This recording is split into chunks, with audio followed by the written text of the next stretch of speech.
Day 3 and our login reward was a 75% plat discount. Now we're not going to be using it on this account, obviously, but I've wanted one of these on my main account for so long, and I felt that it was just adding insult to injury when I got it on day 4, technically, of my new account. First order of business is hitting Mastery Rank 3. Now Mastery Rank 3 is really important because it does give us access to syndicates, which is like factions that you can align yourself to. We went ahead and introduced ourselves to all of the syndicates before pledging ourselves to one of them, although we did want to pledge ourselves to New Loka. We also introduced ourselves to Cephalon Samaris, who grants us the ability to hunt specific targets across the system by using his special Samaris scanners, which helps us earn standing with him.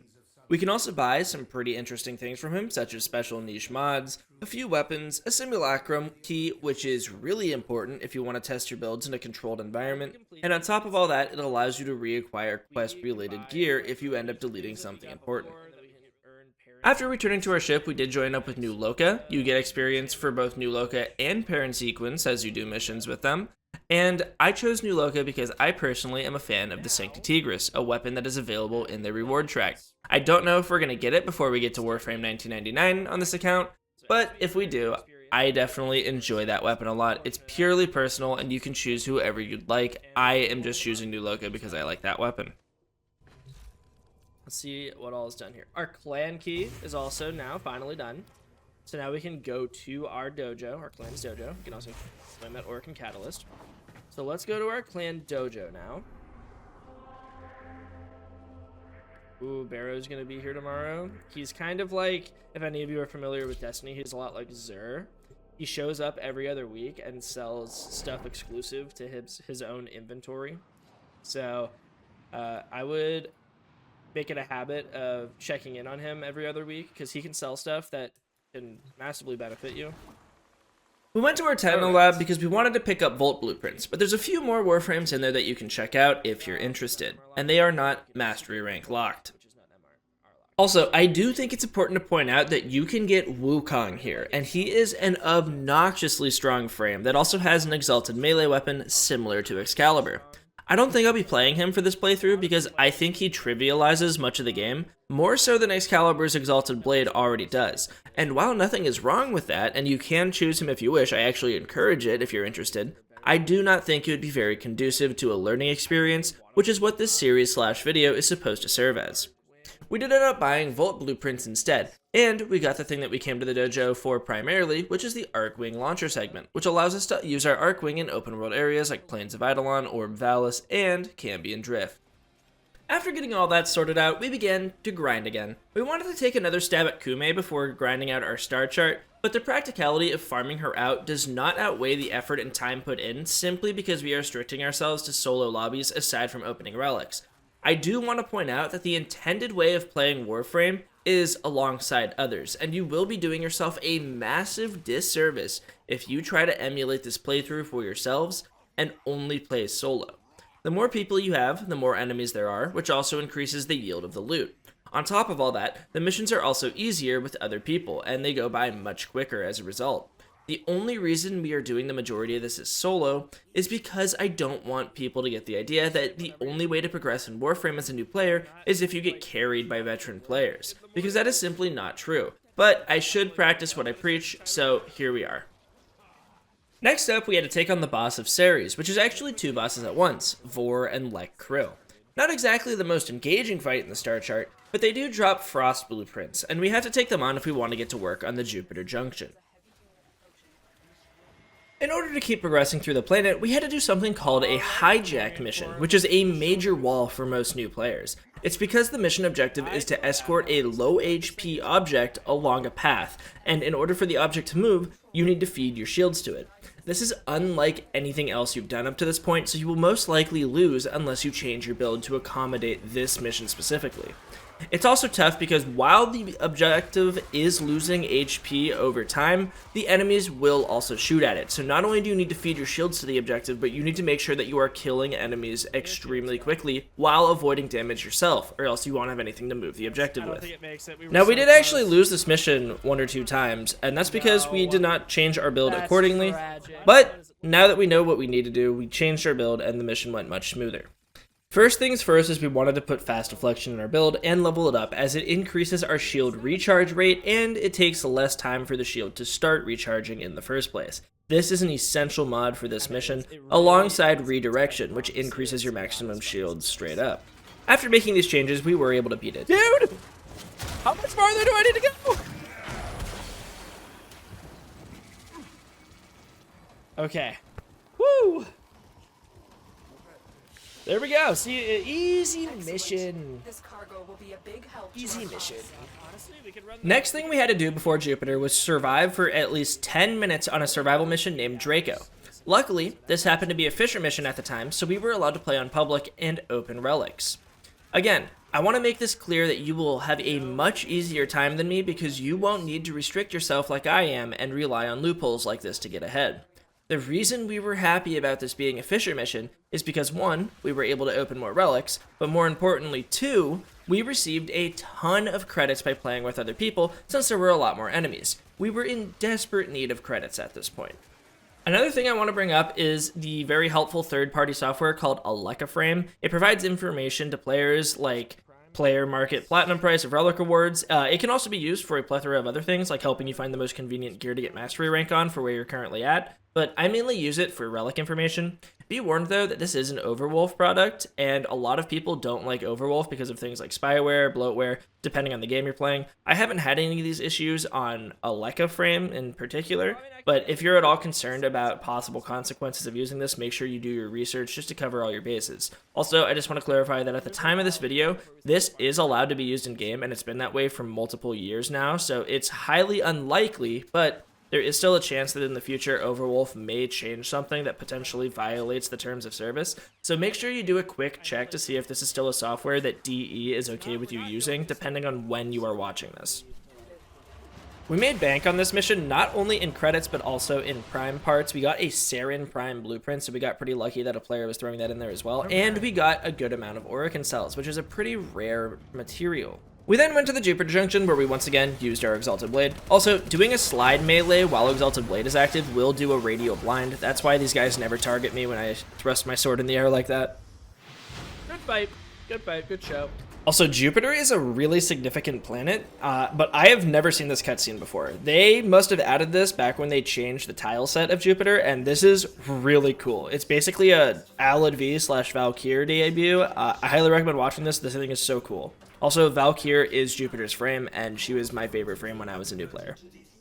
We are quickly able to do the Europa Junction before we even fight our way through all of Jupiter because it's kind of a useful pit stop on our journey, and all it requires us to do is fight 2 Teshub in the Void, which we can easily do once we unlock the Void from Phobos, which was a while ago, if you remember.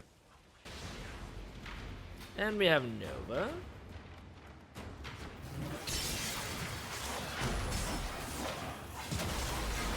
Completing the junction gives us access to the Limbo Theorem, which is going to be our second Warframe because for some reason Limbo only takes 1 minute to make after you get all the parts. But that would end up being completed the next day as I was hanging upstream here for the day. We have roughly 9 hours in, 8 hours and 50 minutes.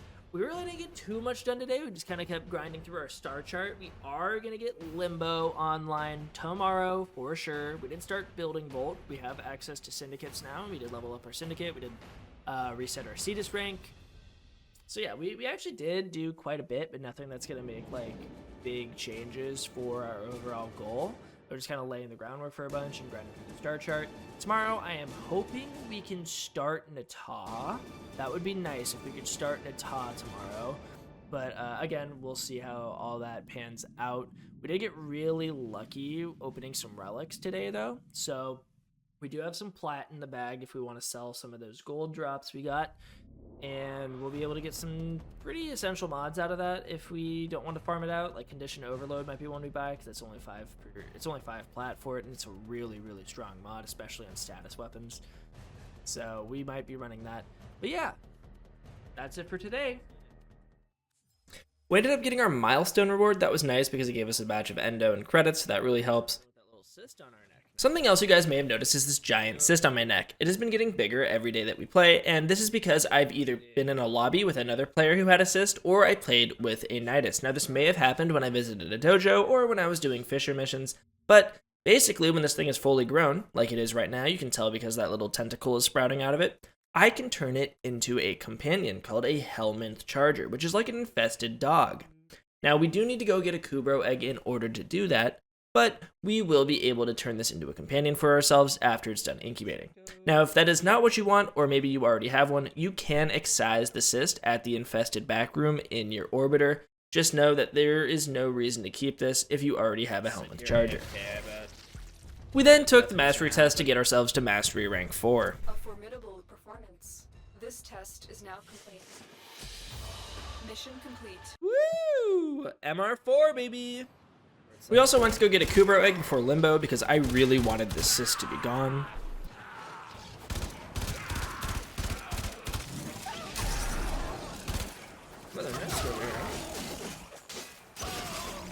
Wow, back-to-back Kubro eggs, that's crazy. We then started the incubation process. Unfortunately, this does take 2 days, so we won't be able to use it for a little bit.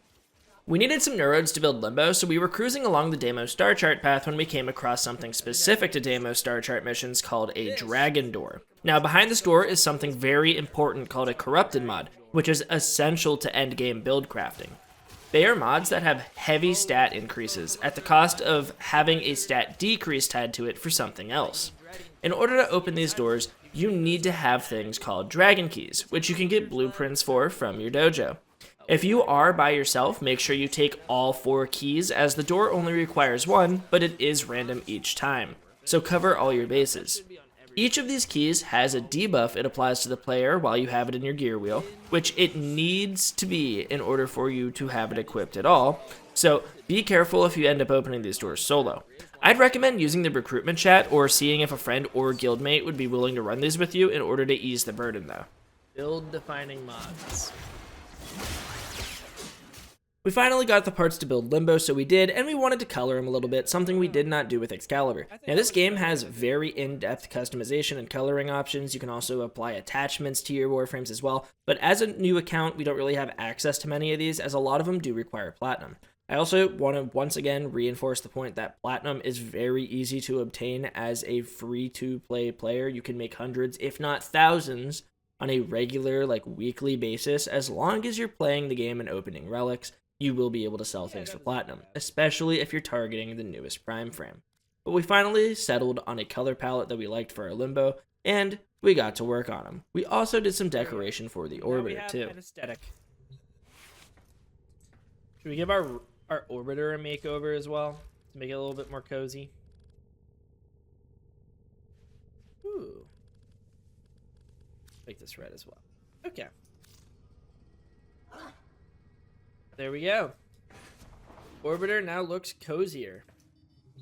Check that out. Took literally no time at all.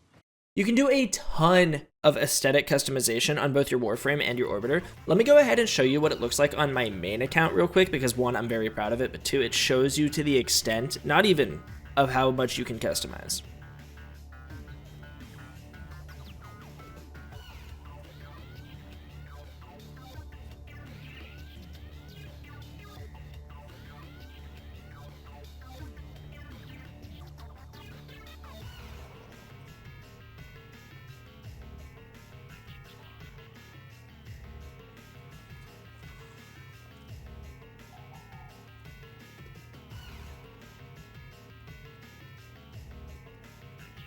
Next up, we went to go fight the boss of Jupiter, Alad V. Now the trick here is that you need to kill his pet dog. It's actually a mutilated Warframe named Zanuka. You need to kill Zanuka before you kill Alad V, or else Zanuka will revive Alad V. Pretty basic stuff, pretty easy boss fight, and it drops one of my favorite frames in the game, Valkyr.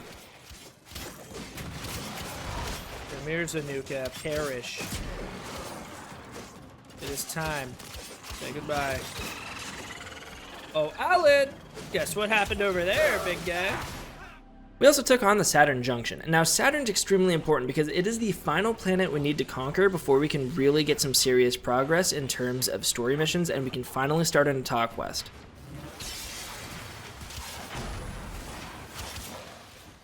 We fought our way through Saturn all the way up until the boss, General Sargus Rock. Now this is probably the most hated boss in the game, because you can only attack him in the parts of him that are glowing. It will change as you damage him, and he takes very little damage. You can't be damaged from regular melees. You need to be doing slam attacks, which is what we resulted to.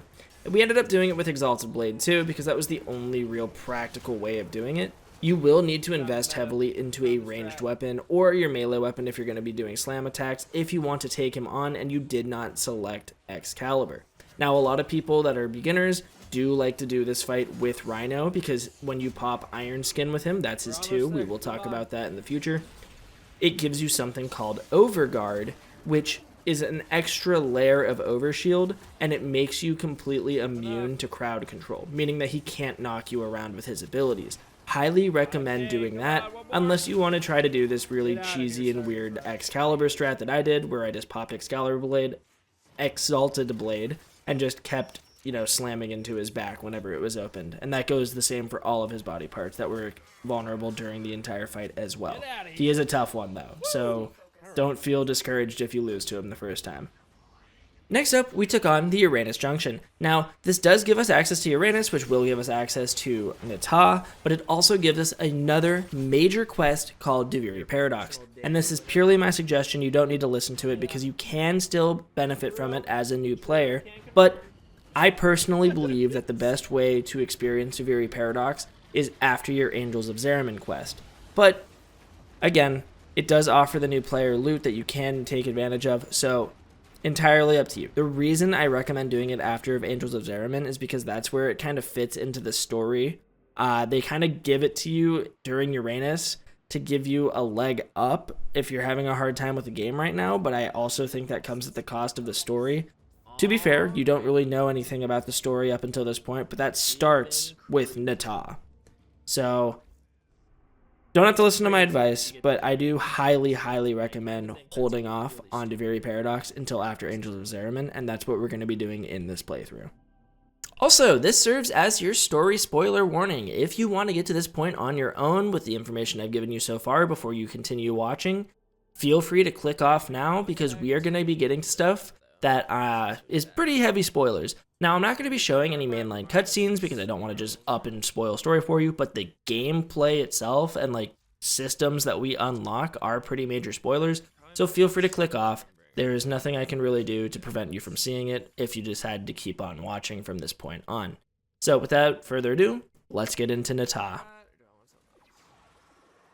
Okay, so in order to start the Natah quest, you need to be playing on Uranus, and sometimes these things called sentient oculists will be in the mission with you. You don't need to scan them, you just need to kind of encounter them, and then after you complete the mission, you will start the Natah quest. Sentients are a new race that you're going to kind of be unlocking during this questline, so keep that in mind.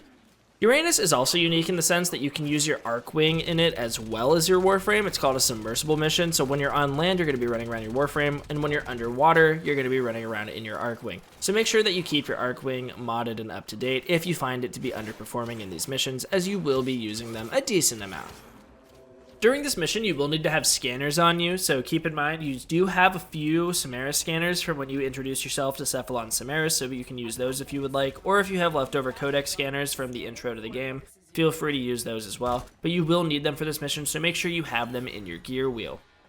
During this quest, you do find out about the origins of the Lotus, and you find out that she isn't exactly who you think she is, but I want to take one of the survival missions during this quest to talk about Limbo's kit, since we haven't really gotten around to that yet. Now, most of these Warframes are extremely in-depth, and if you want to find out more than what I can give you on the surface, I highly recommend looking them up on the wiki. The wiki is something I highly recommend you use alongside your journey, as a lot of players, especially endgame players, do use it often to get specifics on numbers, drop tables, things like that as well. Back to Limbo. Now, he is a very, and I mean very unique frame in the sense that he can travel between 2 dimensions. By dodging, he can enter something called the Rift. He can also leave the Rift by dodging again. If you are in the Rift, you can no longer take damage by any enemies that are also not in the Rift, but in turn, you cannot damage them. His one is called Banish, and it can put enemies both into and outside of the Rift, but it can only work if you're casting it on an enemy inside of your current plane of existence. His 2 is Stasis, and what it does is it freezes all enemies and enemy projectiles in place when they are inside the Rift. It allows you to kill enemies while also remaining safe from any danger while inside the Rift. This can be pre-popped before you enter the rift or send enemies to the rift, it does not matter. His 3 is Rift Surge, and it's arguably his most complicated ability. What it does is it allows you to put something called a Surge on rift-bound enemies. Now, if their timer runs out, or if you use your Banish on them while they are inside the rift, it will push them out of the rift, and when they leave the rift, they will have an AoE explosion that sends both them and any enemies near them back into the rift. This is how you can bring people into the rift with you without needing to leave the rift yourself. His 4 is Cataclysm, and it's one of the strongest defensive abilities in the game. It's great for objectives. What it does is it causes your rift to leak into reality in a bubble. That bubble will slowly shrink over time. Now you can detonate this bubble manually by hitting 4, or the bubble will detonate when it fully shrinks. That detonation will do a lot of damage, and it scales with how small the bubble gets before it's detonated, doing max damage if it detonates entirely on its own.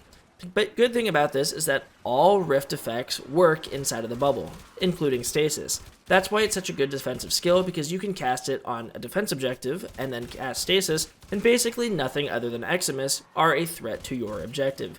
That's basically the gist of Limbo, but if you want to learn the actual intricacies of this frame, I do recommend checking out the wiki or looking up people that do main him, because they probably have some fun and useful tips on how to use him. He is more of a solo frame though, as he can kind of be a nuisance in multiplayer, depending on if you're pulling enemies that people want to kill into the rift or not, and you can accidentally put allies into the rift when they don't want to be. Now, we did end up finishing our Natah quest, and that opens up a lot of possibilities for future streams, but we did hang it up after the completion of this quest, so here's our day 4 report. Daily report. So we are now at 12 hours, literally like just past the 12-hour mark, and we have finally gotten to Natah, so we are starting up big things. There's going to be massive spoilers in future plays, so if you're a new player watching and you don't want massive spoilers, I'd recommend playing to this part on your own before continuing this series or this video. But yeah, this is where it's all, we basically started the game. I'm gonna say that we basically started the game. Everything up till now is kind of like a tutorial almost. Now we've basically begun Warframe. Because now we've fast-tracked our way to Second Dream, and once Second Dream is complete, we get access to a lot of things that the game has been withholding from us up until then. So it kind of just spirals out of control from that. But yeah, I'd say we're over a lot of the hurdles. We still have a lot of hurdles in our way, but for the most part, a lot of what was preventing us from progressing is behind us. A lot of timers are still present. But yeah, got a lot done today. We killed so many bots. We got through Ceres, unless we did that yesterday. It was still the same video though, but like Ceres, we did Jupiter, we fought Al and V, we carved through Europa to unlock Saturn, and then we fought Sargus Ruck, and oh my god, Sargus Ruck was such a pain. And now we're in Uranus and we did Natah. So now we just gotta go fight Tilregor and keep rolling through the star system, star chart. All right, cool.